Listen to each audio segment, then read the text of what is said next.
tell me what you have planned, what bills you're looking at and trying to get passed for starting next week for the 60-day session. Yeah, absolutely. Well, one bill that we have filed in a previous session that we are hoping to file again today, or excuse me, in this upcoming session, would be Medicaid buy-in for people with disabilities. This is a bill that is not really a Medicaid expansion bill. It just simply allows it does what it says. It simply allows people with disabilities to buy into Medicaid. Unfortunately, people with disabilities, especially those that have severe disabilities that need special services, they are forced to stay under a certain income threshold in order to continue to receive their services. So therefore, they are, they're kind of boxed out of making more money.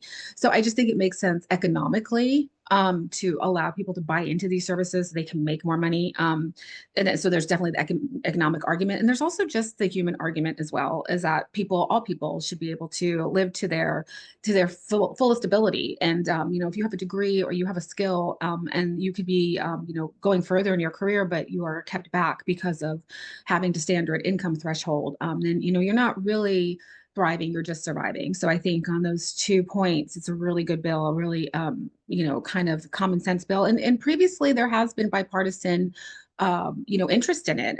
Joe Gruder's last session filed it in the Senate. Some of my Republican colleagues did mention that they were open to looking at expanding Medicaid in some form and bringing down some of those federal dollars. And again, those are federal dollars that we pay into, but that we're not getting in the state. So it wouldn't cost Floridians anything to allow people with disabilities to buy into Medicaid. How would that be affected though by what's happening in DC right now?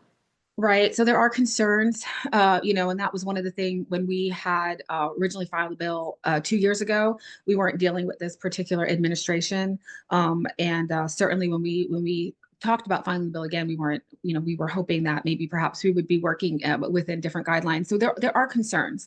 However, I really do believe that overall in the country, Medicaid is really popular. And I do believe that a lot of reps on both sides, and I'm talking about congressional representatives on both sides of the aisle, see the value in Medicaid and will push back against the executive to ensure that their constituents are receiving, what they need in order to survive. And do you have a Senate sponsor for this Yes, right now? I do. Yes, I do. So I will be sponsoring the bill with Senator Carlos Guillermo Smith. He did sponsor the bill in the House while he was a representative. But we want to be really clear, this isn't a Rep Rita or a Senator Carlos bill. This is just a common sense from an economic standpoint, it makes a lot of sense that we allow people to make more money. So when they make more money, they spend more money, and they're contributing more to the economic, guideline of the state. Well, I think a lot of people don't even realize that disabled people, people with disabilities, because of government guidelines, if they could make any money, they really can't.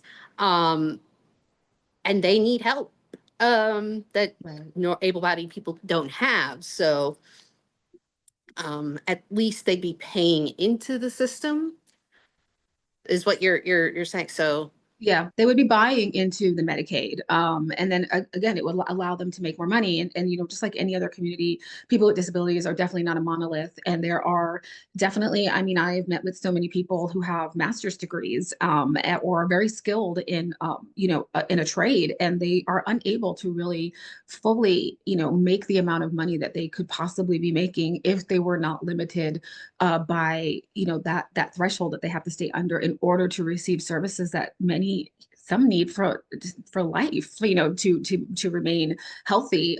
So we really want to kind of take that barrier away from people and allow them to live to their fullest and participate to their capacity in our communities. which in a way would make them it would help them be more self-sufficient, more independent. They would, in the long run, not rely on as many government services because they can afford to, Right. yeah, make money. And Um, independence is such a huge thing in the disability community. People want to be independent. I think everybody kind of feels like they want to be able to take care of themselves as much as they can. so what else are you looking at? So we're also looking at possibly filing a bill for housing affordability. It is one of the platforms of overall that we're really kind of fighting for and talking about. I know that as somebody who goes door to door, both on the on season when I'm running, but also off season, and just engaging with my community. I know the number one thing that we hear about is housing affordability and property insurance, and often they go hand in hand. And then this is all over the district. It is really still a point of concern for so many Central Floridians and Floridians overall that, I think that we've done some, but we really want to do more. So I don't want to give away too much because we haven't filed it yet, but it is something that we are really excited about working on. Okay. Well, this isn't going to air right away. When do you think you'll have it filed? Oh, we're looking to file. Obviously, we have a deadline, so we're looking to file within obviously the deadline, but over the next week is what we're looking at to get a lot of our bills kind of out the door. A lot of people have come to us and said, "Where are all the bills?" And I think, as you mentioned, we did have a special session. We had three, as a matter of fact. And I think for that 3 week period, people were sort of focusing on what was in front of them, which was a special session. And so a lot of bills haven't really started to make its way through the process. And I think we're going to start to see the floodgates open as all of us now have the bandwidth to start focusing on the session ahead of us rather than the sessions behind us. Do you have anything else that you're really pushing to get through this session? Yeah, we also have a bill to increase testing for fentanyl in hospital settings. A bill that actually an advocate came to us and discussed with us after losing her own son to a fentanyl overdose, not realizing that he had taken fentanyl. Unfortunately, there are a lot of people who are, ingesting fentanyl and they don't know they are. And while we always sort of want to make sure that we are sending the message that we don't want people to engage with illicit drugs, we do want to make sure that it's not a death sentence. People shouldn't die because of it. And so this would allow hospitals, this would require rather that hospitals test for fentanyl as well, just because we are seeing a rise of people overdosing on fentanyl and not realizing that they are. And that is a problem. And you have a Senate sponsor for that one as well, right now? Or Yeah. Yeah. We have a Senate sponsor. We have not filed it yet. Looking forward to filing it soon, and working with a Republican in the House as well as a prime co, to just really kind of, impart the point that it is not a partisan issue. It is a bipartisan issue that's, impacting all of Florida, no matter if you're in a rural area or if you're in a city. You'll hear these stories and they're heartbreaking. really quick, can we talk about your drop bill? Because I think it's Sure. really interesting. Uh, Absolutely. can you just kind of explain it for people really quick? Sure.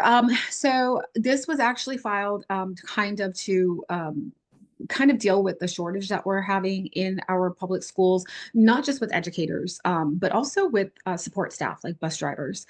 So this would allow people to come back to work, before the 12-month, hiatus, and work if they want to. Also volunteer. We had a situation with a school board member who actually had retired, and because of the rules, couldn't even volunteer in her child's school because she had to wait that 12-month period. So this just gives people the option to come back without being penalized before that period of time. And especially, like I said, we are experiencing a shortage of teachers, but we're also experiencing a shortage of guidance counselors, school nurses, as I said, school bus drivers.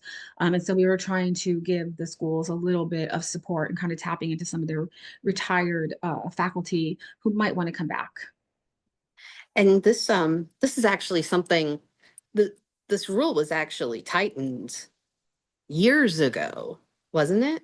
Yeah, it was, and we're looking to kind of loosen it up because of the need that we see before us. There are just too many classrooms that are being taught by substitute teachers who are there, of course, to take place of a teacher for a few days or for a temporary situation. But we're seeing entire classes taught by substitute, and we're also seeing bus drivers, taking on more students than they really should be because they're dealing with a shortage in that area as well. So we really want to kind of, like I said, give the public schools the support they need to have the staff that they need in order to serve our students, to the best of their ability. The deadline to file bills is February 26th. Um, I know, I've heard you guys haven't really had a lot of committee meetings. So what are the chances that bills are going to do well this session in terms of getting through? Because you only get 60 days. Right, right. We feel confident on the bills that we really feel like could move, just because of the work behind the scenes. Even though, we haven't filed some of our bills, we've still been doing, reaching out to committee staff and, committee chairs to let them know about our bills, in hopes that, once things start to move, that we will be agended. And so I'm very grateful for that. And I think that that really goes to a lot of the work that people sometimes don't see up front. All the letters and all the phone calls that we make behind the scenes to get bills moving throughout the process. I don't think people realize just how much you have to champion a bill to get it through unless it's like a legislative leader's priority. Right. And especially when you're a member of the super minority, which we are one, I am one of 33 out of 120. We really rely a lot on also advocates, people who, support these bills and want to see them, pass. So, we rely a lot on those people to also reach out to committee staff, make sure that the community reaches out to chairs and requests that these good bills are agended, bills that they really feel will help the people of Florida. Anything else, any other issues outside of your bills that you would like to see the legislature tackle this year? Yeah, I mean, obviously, I think everyone's probably going to say this, property insurance. We are, dealing with a crisis situation. We had two back-to-back storms last hurricane season. We only, we don't know what the future is going to hold as far as what our future storm seasons are going to look like. And everywhere I go, people are talking about how their rates are increasing. My own rates have increased several times since I have been elected. It's a complicated issue, no doubt, but there's definitely more that we can do, and I'm looking forward. I know that I've talked to a few of my colleagues who are really working in this silo, and I really hope that we can come to a bipartisan solution that will really deal with what's in front of us. And I know that we have good programs that are helping. I think that the My Safe Florida Homes really has helped reinsure some older homes, allowing people under a certain income threshold, especially over a certain age, to get their homes hardened. But unfortunately, there's only so much money in that pot. And so we're not able to help as many people as we would like. So I think we really need to discuss ways that we can fund that more fully, to help more people. Because I do think that hardening our homes, there's been a lot of technology and innovation, storm windows and roofs that last longer. I think that's one way to tackle the problem, but obviously that's not the only way. So we really need to look at this in a holistic manner. And are there any budget requests, anything you want to see get into the budget this year that is important? Yeah, obviously, my own budget requests. We have some requests for, seniors first. There has been a real push for aging in place. And so we really want to make sure that people have access to, senior centers where a lot of people can go, they can engage with their friends, caregivers can get a little bit of a respite as well. So we have two budget requests that actually kind of deal with that silo, one for seniors first and one for the JCC in Dr. Phillips, to kind of build up a little bit of their senior program. And we're also doing a budget request for the Florida Diaper Bank. We're really wanting to help with some of these wraparound services. We know people are still dealing with a lot of the economic consequences of the pandemic and everything that's been happening since.